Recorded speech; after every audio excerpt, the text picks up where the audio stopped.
When the team that you watch gets a 13-point lead in the second quarter, and you just kind of get that pit in your stomach, that just kind of bad feeling that this isn't good. This is going to go away. This is going to go away quick, and this is going to go away in a frustrating manner.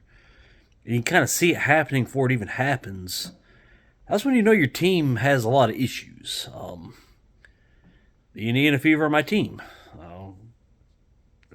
I've chosen them. I chose them because of Caitlin Clark. She hasn't played in a long time, but I've chosen them. I've fallen in love with a lot of the players, and they're my team to pull for. But I've just never seen a team that can just blow big leads or give up just so many unanswered points so quickly. Have these big runs go against them. They can be competitive in a game, and then next thing you know, you blink and they're down 15, 17 points. They have to crawl their way back into it. Or they can have, a 15-point lead, a 13-point lead like they had tonight, and, it's down to 5 by halftime, maybe it was 6, I can't remember. And then, before you know it, the Washington has the lead and pretty much has the lead the rest of the game. We can come close, then they just always go right back. I don't see how Stephanie White can be defended anymore. I really don't. There's just so many issues. Like I said, every game it seems like they have these just runs where they just cannot score and cannot stop the other team from scoring. One thing about this game that I've noticed in other games too, we are awful on defense at the end of a shot clock. I don't know if it's just our mental focus lapses or if we don't have the physical conditioning or if we just don't practice it enough, but teams at the end of a shot clock, when we force them to pass it around, get a lot of points off of us.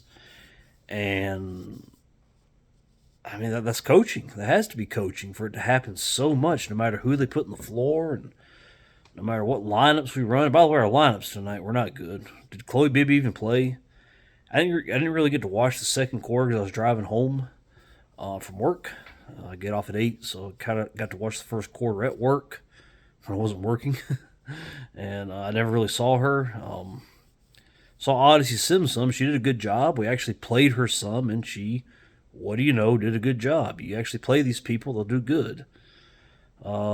Kelsey Mitchell didn't have a great game. She puts a lot of effort in there. You can't be mad at her, but it's just not a sustained model for success. You need Caitlin Clark out there to run the show like she did after the All-Star break last year and, understand when and where to use Kelsey. And she can really put a hurting on you, while Caitlin puts a hurting on you, while Leah puts a hurting on you, while the Hollywood Blondes put a hurting on you. And we just don't have that. First of all, we did not use Leah Boston nearly enough tonight.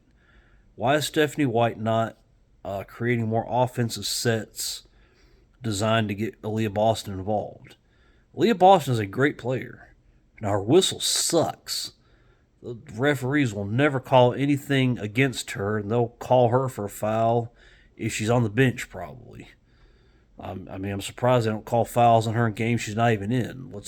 I think the next game, which I'm not going to, I only watch Fever games, but there's a game between, Connecticut and Las Vegas. They're probably going to call foul on Leah Boston in that game. It'll probably count against her foul total. But why are we not running more sets for that? Why did Sophie Cunningham only take a few shots tonight? Why did she go so long there in the second half, or the first half, the entire first half, and not take any shots and only take a few? The few she took, she drained. And why are we not setting up plays for her? Lexi Hull drained one, which kind of brought us back close. We don't use her enough. I know she's hot and cold, but so is Kelsey Mitchell. You just have to ride it. You have to get everybody involved, and I don't get it, man. Stephanie White, she's just doesn't get it. I don't understand how she became such a good coach. I feel like she's kind of buddy-buddy with so many of the players, and that's why, so many of the players like her, DeWanna Bonner and Alyssa Thomas, who she coached at Connecticut for a long time. She's never really... How did she not have her team just fired up when they went to Phoenix? Sophie Cunningham's homecoming and, facing DeWanna again. why are we not fired up to show her? She's buddy buddy with them, and a lot of the old guard too, like Natasha Howard. And I said I like Natasha, I like her game, but her game just doesn't fit us. With her, she's always just taking shots she doesn't need to take in our system, and like I said, she clogs the lane. She really prevents people like Kelsey and even Lexi and Sophie and Odyssey Sims from driving the lane. She just kind of clogs it up, and Stephanie White will just hang on to her forever. We're not giving Michaela Timpson enough time. We're not giving Chloe Bibby any time, and I don't get it. I don't understand what's our purpose. I mean, this isn't something Caitlin Clark's going to fix. I mean, unless she just goes out there and goes completely rogue and ignores everything Stephanie says. And which, by the way, when it comes to Caitlin, is she going to come back? Are we going to bring her back with like 2 games left and then expect her to do something in the playoffs if we make the playoffs? Probably be a 7th or 8th seed, to be honest with you. And I mean, we're just going to, play Minnesota or New York and probably get swept again, 2 games. And I mean, it's looking bleak. I don't understand. Why has there not been more transparency with Caitlin? Why has it not been told to us, look, she's going to be out for quite some time. Don't get your hopes up for her coming back. Well, I mean, I know why they didn't, because that's their one ratings draw. Their only ratings draw. And so, of course, it's going to be like, she might come back next week. Nope. She might come back this next game. Nope. She might come back this next game. Nope. So, I don't get it. I mean, like I said, with Amber Kelly and Kelly Krosnoff in the front office, it's just all old guard WNBA.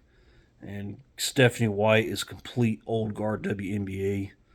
Like I said, buddy with so many of the longtime vets. Doesn't like the new style that's being brought in. I don't know. Caitlin Clark's in trouble. She really is. If I was her, I would just ride the season out on the bench and go overseas. Leave the WNBA behind forever. That league is going nowhere. There's a story being reported out there that the WNBA players turned down a 4-time salary increase. What the hell do they think they're going to get? I mean, they're probably going to get it. I mean, don't get me wrong. These owners are going to give them what they want because they can just write it off on taxes. And by the way, I've heard a lot of these stories. People are like, well, they're intentionally making the league and not marketing it, making the league bad and not marketing it so they can continue to, because the more money they lose, the more of a tax write-off they get. Well, that's true, but you know how they can make even more money? Have a team that actually turns a profit. Have a league that actually turns a profit. So, it's pitiful. I don't get it. Just bad coaching. I mean, a lot of this stuff comes down to coaching. You can't stop a team at the end of a shot clock. You can't. I don't know what's up with these like last ditch efforts. Kelsey Mitchell last game had a chance to shoot a 3, hit off the top of the backboard. This time she drives the lane looking to cut it to 1 with a few seconds left. Goes for a layup and hits the bottom of the rim. I mean, it's just maybe the last shots just aren't. Maybe that last few seconds just aren't her time. It's time to see if somebody else can do it. The Los Angeles Lakers in the Shaq and Kobe era, they had Rick Fox. Not Rick Fox, they had Rick Fox, North Carolina Tar Heel, yay. They also had Robert Horry.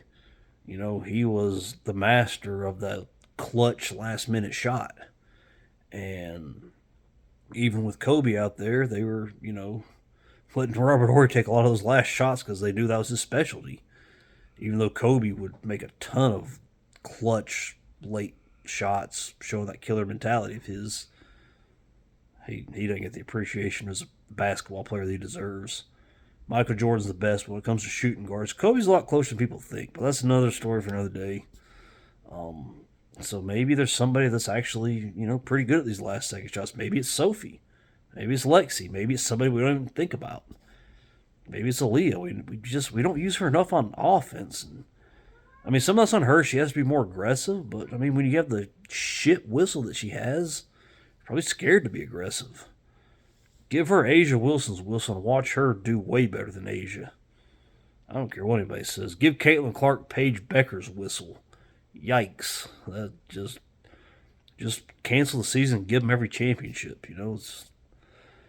But of course, then again, they still have to have a coach that knows how to use them, and we don't have that. So I've tried to be patient with Stephanie. I really have. I don't want to jump on that. I feel like I was a little quick on the fire Christy Sides thing from last year. And while I don't think I don't think Christy Sides was the answer for us. She was a hell of a lot better than Stephanie White.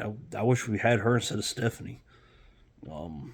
We need somebody who's outside of this WNBA circle who's gonna look at this and not care about pissing off or hurting the feelings of some of these old guards like Alyssa Thomas and DeWanna Bonner and the people that Stephanie White's absolutely in love with. Tasha Howard, which I like, but I mean at the same time she's not the right one for this team. A lot of teams would be lucky to have her. We're lucky to have her, but with the system we're trying to run, it doesn't really work. So we need somebody with a fresh set of eyes who's going to go out there and just say, all right, my job is to win. My job is to win now. And I'd love to see us with Caitlin Clark. I mean, you have to give her the keys. You have to give her, when you have a transcendent talent like her, you have to build the team around her and let her do her thing. You have to let her be Caitlin. And I'd love to see, like Mark Jackson. I know a lot of people brought him up. Rhodes Rants. He brings him up a lot, and I agree with him 100%. Mike D'Antoni. Look at the job he did with Steve Nash with the Suns, Steve Nash in the NBA was, pretty limited due to his size and athleticism, or lack thereof. And Mike D'Antoni constructed the perfect system for him. Bring somebody in from the outside who's going to take a look at Caitlin and take a look at the team and build a team and a system around her. I understand we won't do that. Build a team and a system that's going to help Aaliyah Boston get a lot of touches. Do that pick and roll, inside out game between her and Caitlin that's going to, use Kelsey Mitchell properly because she is a weapon. She's amazing. She's so fun to watch. Until she's not, until we need her in a late game situation. But I mean, you have to live and die with that, and you have to put her in the right circumstance for her, and we're just not doing that. Stephanie White's pulling out her 2002 playbook. That was a long time ago. That's the year I graduated high school. I need to say that was a long time ago. So it's time to join the Roaring 20s. Remember when 2020 started? It's gonna be the Roaring 20s. Then all the crap happened. We lost Kobe. The Australia burned down. The pandemic happened. It's like, ugh. So hopefully now we can have some Roaring 20s. Maybe. Probably jinxing it by saying that, but maybe we can get there. And maybe the Fever will be at the forefront of it when they fire Stephanie White and put a real coach in. But I'm going to hold my breath for that. I'd like to see ownership get involved and pull Amber and Kelly and Stephanie aside and say, what's going on? What's our plan? What is our true plan with Caitlin? Anything other than we're handing her the complete keys and building a team around her, out, and out. You ain't got to go home, but you can't stay here. So I don't know. So it's just frustrating because I know we're capable of more. This group is capable of more. They won't use them. Won't draw up plays for Aaliyah. Won't draw up plays for Sophie. And just a complete mixed-matched hodgepodge of players. I mean, good player. I like them. There's nobody on this team I don't like. But I just don't think. I think there's quite a few of them that really aren't the fit for this team. That like I said, it's just you're just throwing a team together without any worry about how the chemistry is going to be, how it works for the team, how it works for the system, for your identity as a team. We don't have an identity as a team. Got to have an identity as a team, or we don't. And you have to build the identity around Caitlin Clark. Like I said, she is the transcendent talent. Her and Aaliyah Boston, you have to build it around them, and Kelsey. You just have to build and put players in there that are going to work. Lexi and Sophie, I definitely think are ones that are going to work. We should have kept Erica Wheeler. She was perfect. Would have been perfect for this. We got rid of her for all the old people we brought in. But Chloe Bibby is going to be a good one because she's a stretch four. She can shoot the three. She doesn't clog up the lane like Natasha does. So I don't know. I mean, I see it. Maybe I'm wrong, but I mean, I can't be any more wrong than Stephanie White is. So, yeah, it's just a frustrating loss. I mean, Washington, I definitely think is a team of the future, but we still shouldn't be losing to them. We shouldn't have a 1-2 record against them. We shouldn't be 0-3 against the Sparks. We shouldn't have any losses to the Mercury, especially such a lifeless effort than that. The announcers, I mean, the announcers are right. They couldn't believe how little emotion Indiana had in the last few minutes of a close game. Like, I've never seen a team with this little emotion in the last minutes of a game. And I'm like, did you not watch the Phoenix game? But they're right, though. Their point's correct. We need to have a lot more emotion and need to do better. So maybe we will. We probably won't. So I don't know. This league's just I don't get it. This league just has this like country club attitude, mean girls sorority club attitude. And I don't like it. Hopefully we'll do better. So who knows? Maybe ownership will get involved and say, all right, we're bringing in people that are gonna do right by Caitlin. We're gonna make this money that we're capable of making.